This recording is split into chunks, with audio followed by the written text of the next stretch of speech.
proses pencernaan.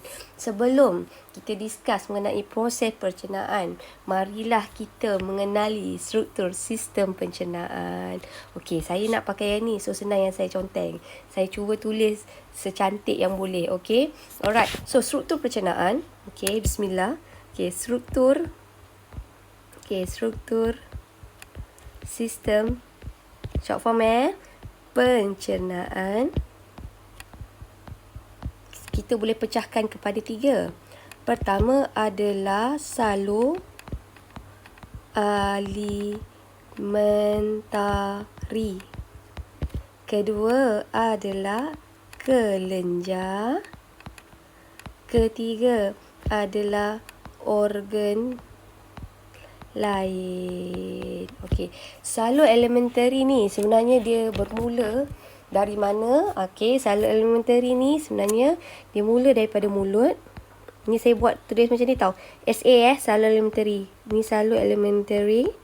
Lepas tu dia esophagus. Okey, esophagus. Ini pun adalah SA salur elementary. Kemudian kita ada usus kecil. So ini adalah usus kecil. Ini pun adalah salur elementary. Kemudian kita ada SA, usus besar. Akhir sekali terpotong bawah ni. Sepatutnya sini ada tubuh.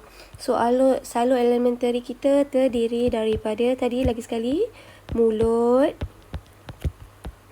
esophagus, and then kita ada perut. Lupa tadi. Ni SA tau. Okey, kita ada perut. Lepas tu kita ada usus K, usus kecil. Lepas tu kita ada usus B, usus besar.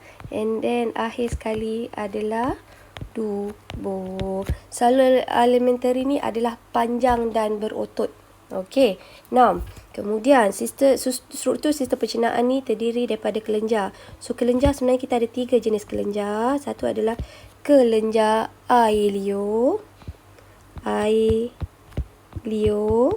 yang letak dalam mulut. Lepas tu kita ada kelenjar gaster, yang ini letak dalam perut. And then satu lagi kita ada kelenjar usus yang letak dalam usus kita. Okey, usus mana satu bahagian mana adalah usus kecil kita, which is ileum. Kita akan discuss nanti. Now, ada tak organ-organ lain yang terlibat dalam pencernaan ni? Cuba tengok daripada sini, ada tak? Okey, so daripada sini yang terlibat sebenarnya, kalaulah daripada sini, kita ada 3 paling utama. Kita ada hati, kita ada hempedu dan juga pankreas. So organ lain yang terlibat, saya list kat bawah ni. Hati fungsinya menghasilkan hempedu. Okay, hati. Okey, so hempedu tu disimpan dalam mana? Disimpan dalam pundi hempedu. So yang ni jangan silap tau. Selalu budak pelajar selalu silap kat sini. Hati hasilkan hempedu. Hempedu disimpan dalam pundi hempedu. Bukan pundi hempedu yang hasilkan hempedu. Okey, pundi hempedu. Dan satu lagi, kita ada pankreas. Pankreas ni hasilkan 3 jenis enzim yang paling famous tau. Pankreas. Dia hasilkan enzim yang awak ingat LAT. Lipase, amylase pancreas, and trypsin. LAT. Dia hasilkan enzim LAT. Okey, sebelum tu kita dah kenal kan struktur sistem pencernaan. Struktur sistem pencernaan terdiri daripada 3 salur elementary. Kita ada kelenjar, which is kita ada kelenjar ileo, kelenjar gaster dan kelenjar usus. Dan ada organ lain yang terlibat, which is hati, pundi hempedu dan juga pankreas. Okey, so sekarang kita pecahkan pula jenis-jenis pencernaan. Sebenarnya kita pencernaan ni sebenarnya ada 2 jenis pencernaan tau. Okey, so 2 jenis pencernaan. Okey, kalaulah kita tengok daripada sini. Okey, pertama dekat sini 2 jenis pencernaan. Okey, sekejap. Alright. So, kita ada 2 jenis pencernaan.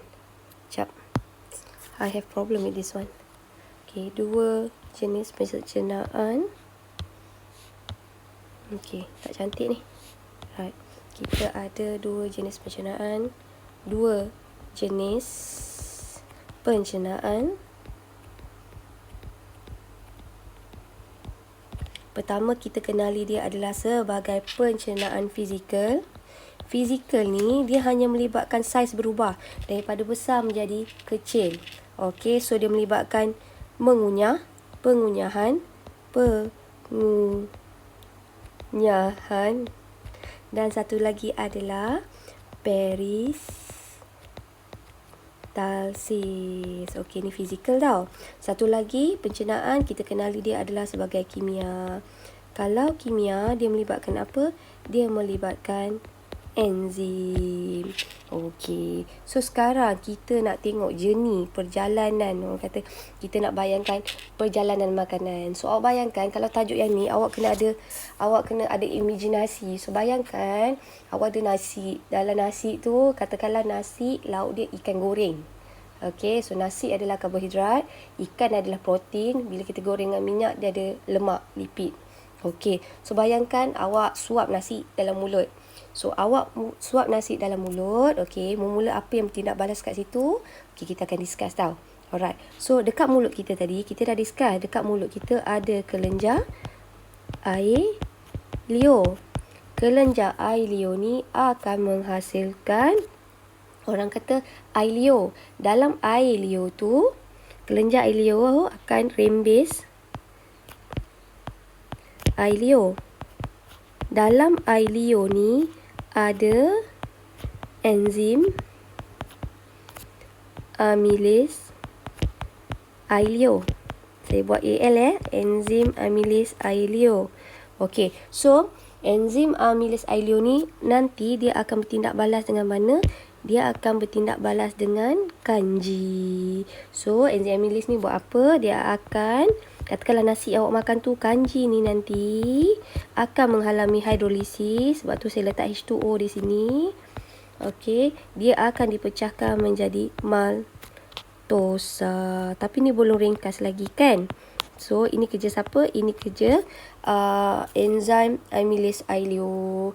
Kemudian, okey, apa fungsi air liur ni? Fungsi dia, air liur ni, dia akan membantu makanan. Air liur, AL, air liur, bantu makanan, bantu makanan jadi bentuk bolus. Bolus ni adalah bulat. Bolus. Okey. So makanan kat sini nanti dia bentuk bolus. Alright. So selain tu air liur, selain daripada bantu makanan ni bentuk bolus, air liur ni yang memastikan pH tu adalah antara 6.5 hingga 7.5. Kenapa ini penting? So pH ni lah yang membolehkan enzim amilase bertindak balas dengan optimum.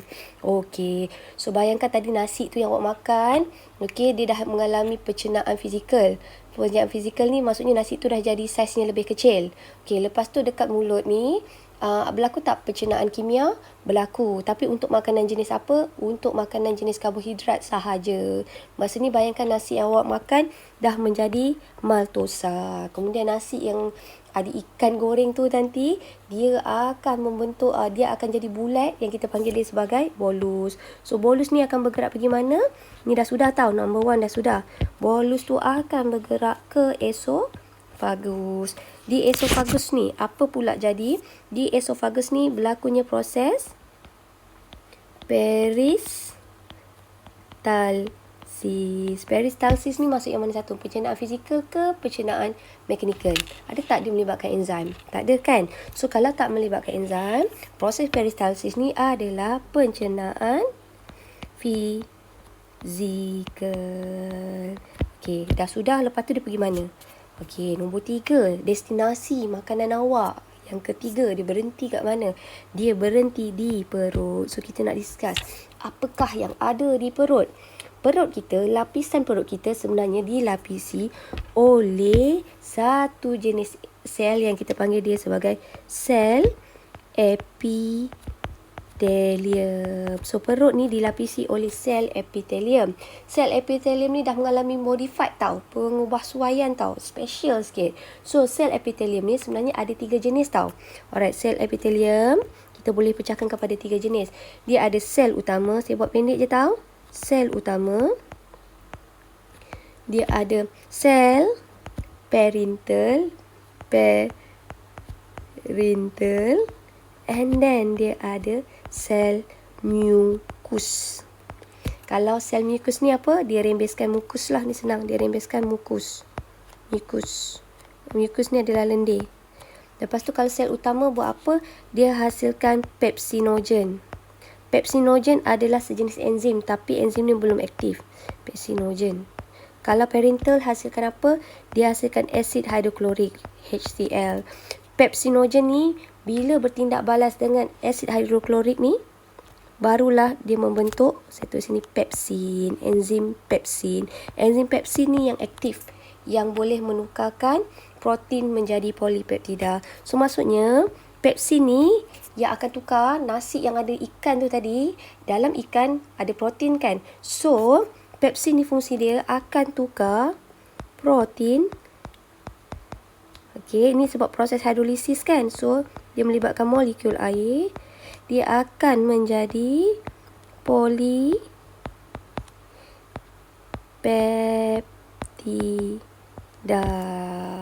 Alright. So, ini destinasi yang ketiga. Yang ni nanti kita akan discuss lebih detail dalam kelas. Okay?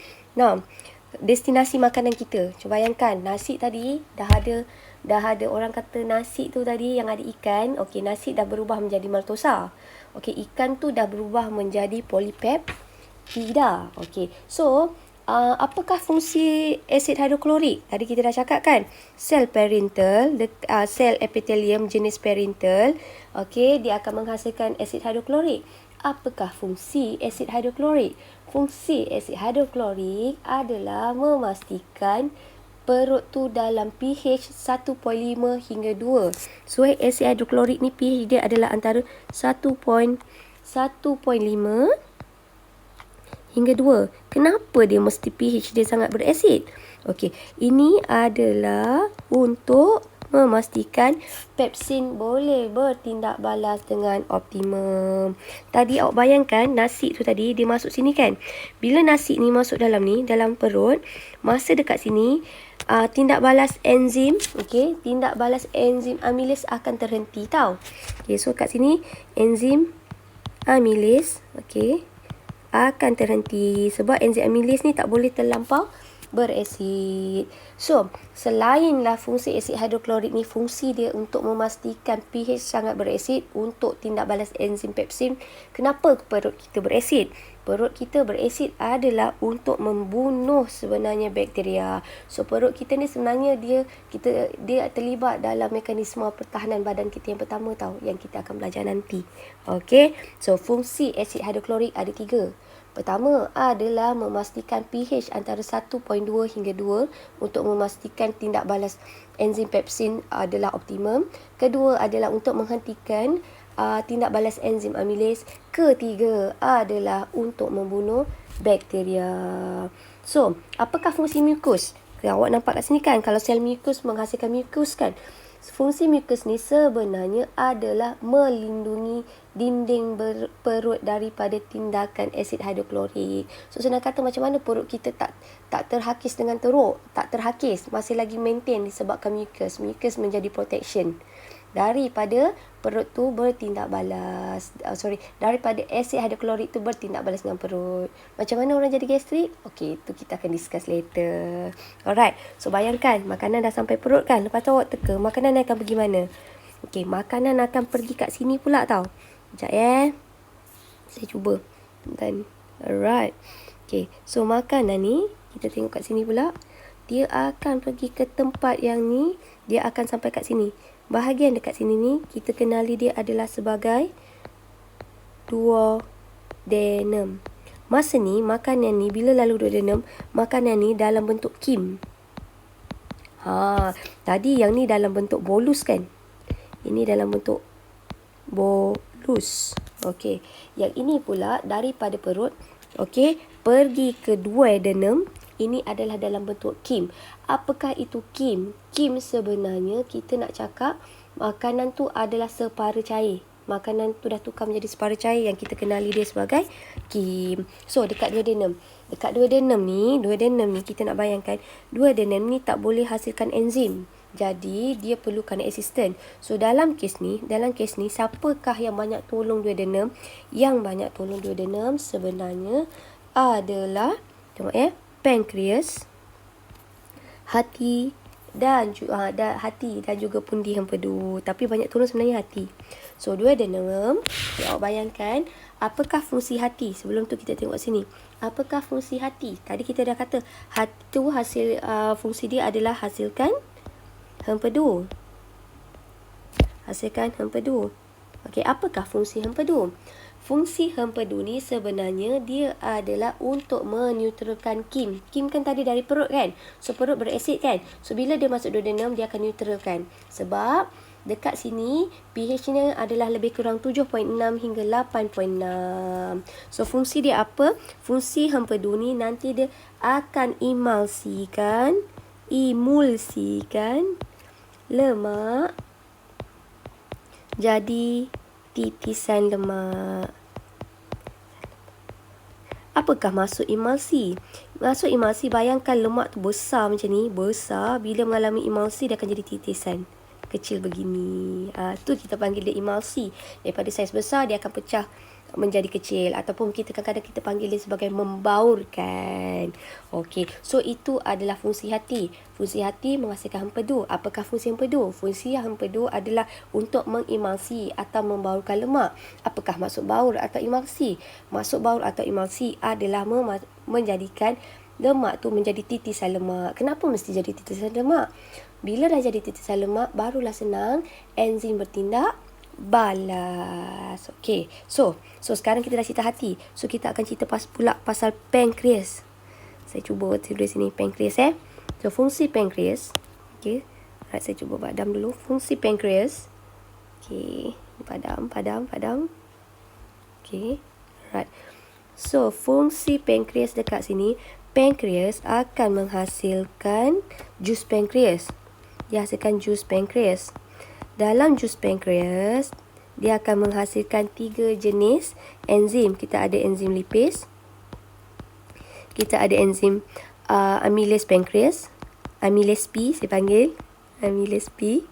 Okey, LAT tahu saya ingat. LAT. Satu lagi adalah trypsin. Okey, lipase ni buat apa? Yang ni awak boleh tengok buku teks tau, muka surat 146. So fungsi amylase, fungsi lipase dulu. Fungsi lipase, dia akan tukar yang titisan lemak ni, dia akan pecahkan, bukan tukar. Dia akan pecahkan titisan lipid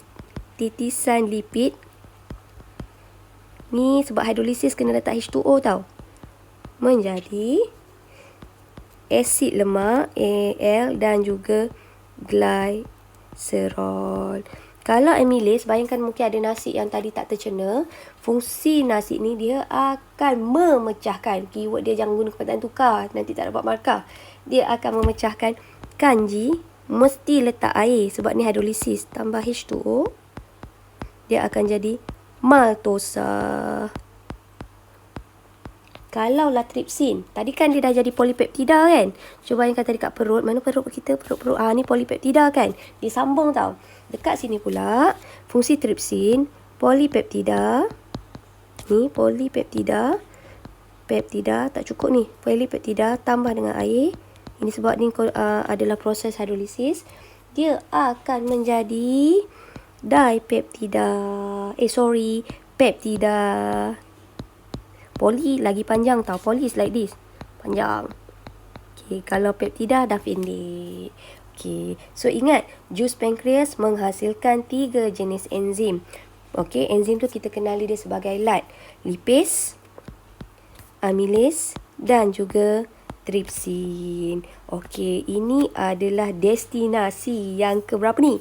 Ini adalah destinasi yang keempat. So, duodenum ni ada 2 asisten yang paling penting tolong dia, which is hati dan juga pankreas.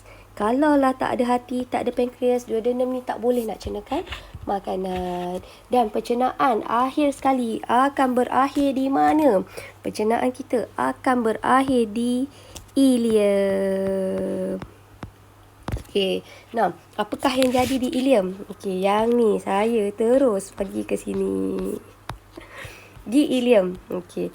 Dekat ileum ni, dia ada kelenjar ileo tau. Dia ada kelenjar usus. Di ileum, dia ada kelenjar usus. Sebab tu ileum tak perlukan asisten. Dia tak perlu organ yang macam tadi duodenum kan. Duodenum dia perlukan 2 asisten. Dia perlukan organ lain untuk memastikan proses pencernaan berlaku kan. Okey, tetapi di ileum di ileum, usus kecil jenis ileum ni tidak memerlukan organ lain. Kerana ileum tu, dinding ileum dia boleh menghasilkan ada kelenjar. So kelenjar ni boleh menghasilkan jus usus yang menghasilkan banyak jenis enzim. Okey, kita buat satu-satu tau. Tu tadi kita makan nasi kan. Masa kita makan nasi tu tadi, okey, nasi tu tadi belum ringkas tau. Apakah yang dimasukkan pencernaan? Pencernaan ni adalah dia akan memecahkan cerna, masuk cerna. Dia akan pecahkan molekul kompleks kepada ringkas. Tadi nasi belum ringkas tau, sebab dia masih dalam bentuk maltosa. Kalau karbohidrat, paling ringkas dia mesti dalam bentuk monosakarida. Contoh monosakarida adalah glukosa. So, makanan nasi tadi, dia baru hafir tau, baru dalam bentuk maltosa. So, nasi tu nanti dia akan mengalami hidrolisis. Okey, nasi tu dah jadi maltosa kan. So, maltosa ni akan mengalami hidrolisis menjadi glukosa. Bila dah jadi glukosa, maksudnya pencernaan tu dah habis. Settle. Proses pencernaan dah settle. Okey. Nah, katakanlah awak ada makanan lain. Contoh makanan lain. Maksudnya awak makan makanan yang manis. Yang katakanlah sugary. Buah-buahan. So, buah-buahan ni, sukrosa ini adalah gula jenis disakarida kan. Dia kena pecah jadi molekul yang paling ringkas kan saya kata. So, dia akan bertukar menjadi glukosa dan juga fruktosa. Katakanlah susu. Dalam susu ada gula kan. Ada karbohidrat kan. So, laktosa akan berubah menjadi unitnya yang paling ringkas, which is glukosa dan galaktosa. So, kesimpulan dia macam ni tau. Proses pencernaan akan berakhir di ileum. Macam mana awak dah tahu dia berakhir? Apabila karbohidrat, dia akan tukar menjadi unit paling ringkas. Dia akan jadi monosakarida. Dia akan jadi glukosa ataupun fruktosa atau galaktosa. Maksudnya pencernaan dah settle. Dia akan mengalami proses seterusnya lepas tu. So, proses lain tu namanya adalah penyerapan. Kita akan discuss next discussion. Okay. Right. So, ni maksudnya proses pencernaan dah settle. Okay, kita tengok nasi tadi yang ada ikan kan. Nasi yang tadi jadi ikan, dia dekat perut, protein tu akan berubah menjadi polipeptida. Kemudian dia akan sampai dekat duodenum kan. Dekat duodenum, polipeptida akan bertukar menjadi dipeptida kan. Itu belum ringkas lagi kan. Kalau untuk protein, unit asasnya dia wajib tukar menjadi asid amino. So, di protein, peptida ni tadi, okey, yang duodenum tadi kan polipeptida dipecahkan menjadi polipeptida kan. Polipeptida akan ditukar menjadi peptida kan. Betul lah. So, peptida ni akan dibawa pergi ke ileum. Dekat ileum, peptida ni akan dipecahkan menjadi asid amino. Erepsin ni adalah nama what do we call nama lama tau. Kadang-kadang kalau awak baca buku rujukan, erepsin ni juga kadang-kadang kita kenali dia sebagai peptidase. In case lah kalau awak jumpa mana-mana. So, kita tengok kat sini, pencernaan protein dah settle. Macam mana tahu dah settle? Bila asid amino terbentuk. Katakanlah untuk lipid. Macam mana kita tahu lipid dah settle? Lipid tu ada sebahagian lipid tadi dah settle dekat duodenum tau. Lipid paling simple tau. Pencernaan kimianya bermula di duodenum dan ada yang berakhir juga di duodenum. Katakanlah ada yang tak tercerna. Okey, kalau tak tercerna dia akan pergi ke ileum. Lipid ni akan dihidrolisiskan oleh lipase menjadi asid lemak dan juga gliserol. So, kesimpulannya, apakah itu proses pencernaan? Proses pencernaan adalah proses, kalaulah awak tengok kat sini kesimpulannya. Okey, hari ni kita nak cerita proses pencernaan ni sebenarnya, saya tengok sini ya. Proses pencernaan, pencernaan adalah satu proses. Habis bateri ke? Okey, proses pencernaan adalah proses yang memecahkan molekul kompleks dia akan pecahkan molekul kompleks, okey, menjadi molekul yang ringkas. Tapi dalam proses, dalam sistem pencernaan, ni baru halfway tau. Awak akan belajar, selepas ni kita akan belajar pasal proses penyerapan dan juga asimilasi. Cuma yang hari ni kita nak cerita, pencernaan adalah satu apabila makanan kompleks akan dipecahkan menjadi makanan ringkas. Kalau karbohidrat, dia akan dicerna, akhir sekali dia akan jadi glukosa. Kalaulah lipid, dia akan dipecahkan menjadi asid lemak dan glycerol. Kalaulah protein, dia mesti akan dipecahkan menjadi asid amino. Bila dah jadi molekul ringkas, kita kata proses pencernaan sudah selesai berlaku. So, itu sahaja.